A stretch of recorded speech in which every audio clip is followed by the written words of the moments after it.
if I learn that a book exists and is being made into a movie, I have to read the book before I will let myself see the movie because I know it will be a different experience. I am no longer willing to say that the book was better. Raising a well-behaved child in this world requires strict discipline and punishment. Today, we will look... No, we will not.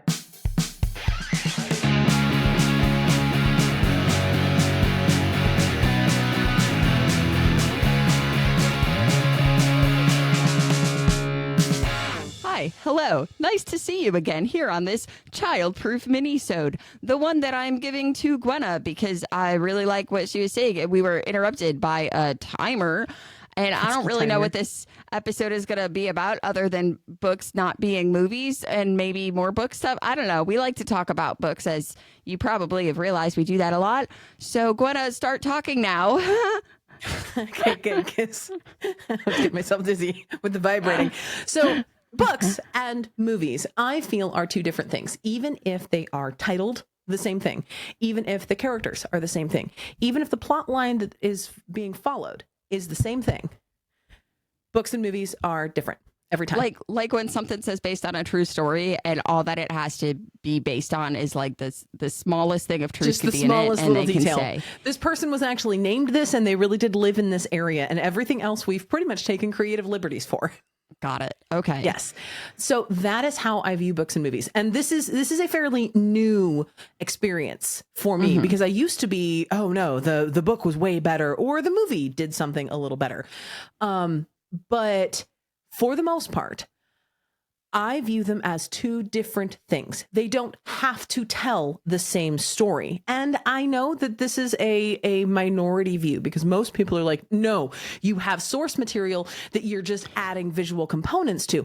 And I get that argument, but I have spent 41 years being disappointed by 98% of movies based on books I love because I am committed to the images I created. Right. Do you know what self-insertion is in writing? Not in a writing aspect, in a reading aspect. Reading. Self-insertion is where a character you could put is yourself written in the story. Right. A character is written more or less as a blank slate.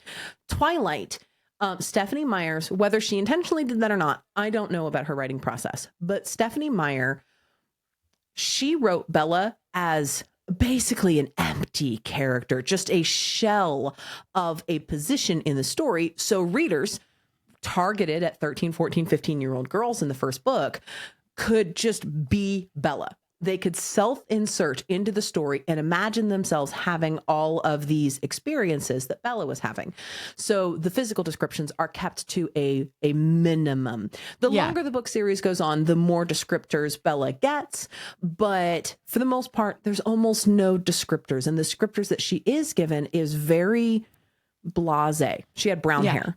Yeah. Lots of people have brown hair. And do you know what I hate? What happens when a book is turned into a movie that I haven't seen with Twilight. So I'm not going to say it hasn't existed for the Twilight brand, but I haven't seen it, and I like that I haven't seen it, is when the book is now reprinted with the cover of the movie characters. No. Because that takes away your ability to like imagine these characters for yourself. Like, even if you've seen the movie, you could still do it to an extent. But if you put the characters on the cover, now my personal preference is never to have character art on the cover of the book or inside the book. And again, that is a super minority. That's just a preference. That is just a preference. That being said, I have commissioned character art for a project I'm working on. I think it depends on the story. Yeah. Like the Junie B. Jones that we were just talking about. We all know what Junie B. Jones looks like. Yeah. That's, because of the illustrations. Right. Yeah. But here's what I do though, is every once in a while when it's not a self-insertion character, where they're not left sort of a blank slate for me to put myself into that position, and they're given a description, especially if a detail is like leaked out a little after we've had a chance to get to know a character. They're like, his jade green eyes. Jade green. No, I'm sorry, that's wrong. He has brown eyes. Continue. Yeah. You, dear author, got it wrong. Yeah. He has brown eyes in my head, and that's what we're staying with. I don't care what you said it was. Right. Well, and I think maybe that's like, I typically don't like movies because, again, plot holes. And I'm horrible to watch movies with because I start asking questions about it. Like, and I point to everything. I can't help myself. You know me. The words just fall out of my face. A 2-hour movie takes my husband and I 4 hours to watch because we'll pause and discuss and pause and discuss and pause and discuss. And then we have to rewind to check something else out because we're arguing about something we just watched 10 seconds ago. Yeah. See, with Jim, I am a pause and discuss. He's a discuss over what's happening. And I'm like, you can't do that. But you're missing stuff. Right. And so I'll pause and ask a question. And his response is typically always, I don't know. I'm watching the same movie. I don't know. Maybe they will answer the question. They probably won't. As for books being better than movies, I think that's an unfair comparison. I said in the original episode, it was like a watercolor and a wood carver. Yeah. Yes, you can create very similar things, and a very talented artist may be able to make their wood carving look like a watercolor or their watercolor look like a wood carving, but they're still going to be intrinsically different, and it's going to be an incredibly rare breed. When we talk about one books, of those is flat and the other one is raised, right? Tangible, right? So the movie that I bring up as sort of the pinnacle of everything that is described in the book is adequately represented without additional fluff or frill. And that's Shawshank Redemption, which is a movie based off of a Stephen King short story. And the short story is almost word for word, beat for beat, description for description. If the book spent time describing the prison yard, in that exact point in the movie, they were panning the prison yard. So you got the same thing. Yeah. It is a beat for beat representation of the book. And I like both of them, but they are different mediums.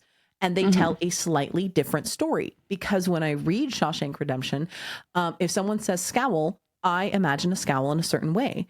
I don't get to imagine that scowl because Morgan Freeman showed me the scowl. Yeah. So now I know what red scowl looked like, but only if Morgan Freeman was also red.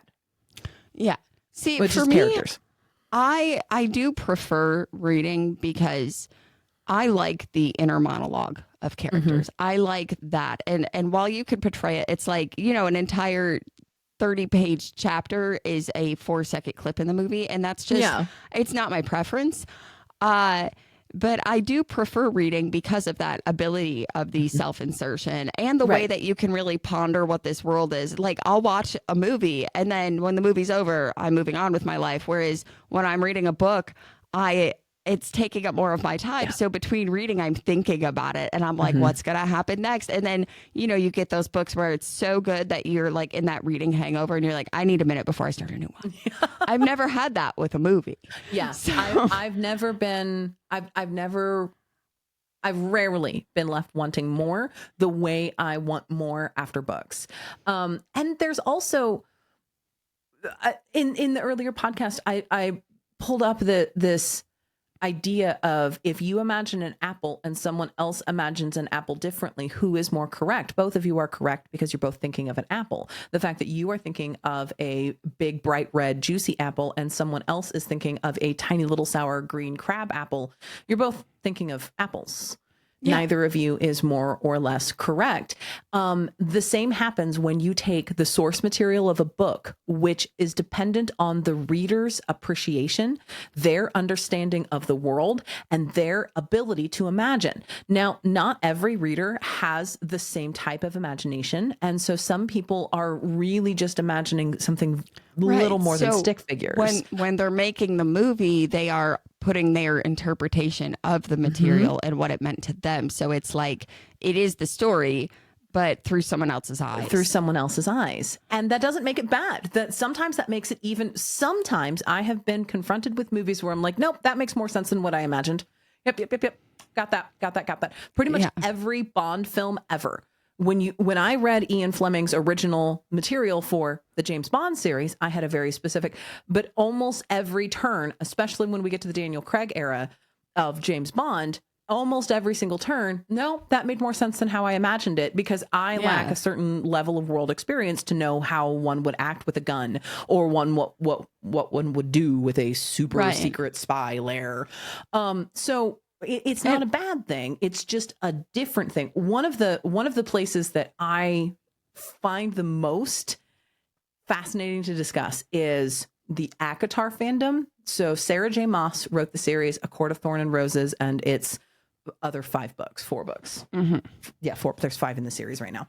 I had to look at my bookshelf. It's over there. Everyone has been begging for Amazon or Hulu or Netflix or one of the other studios to make a show off of ACOTAR. And I stand in the very lonely camp of I don't want them to. I don't want them to because I'm pretty sure they're going to mess it up. They're going to make Asriel Shadows some version of a character, and that's not how it plays out in the story that I read. Right. And maybe that's how it plays out in the story that other people read. But Asriel Shadows don't have personality, and I'm afraid they're going to make them. They're going to do the wings wrong. They're going to do the magic shields wrong.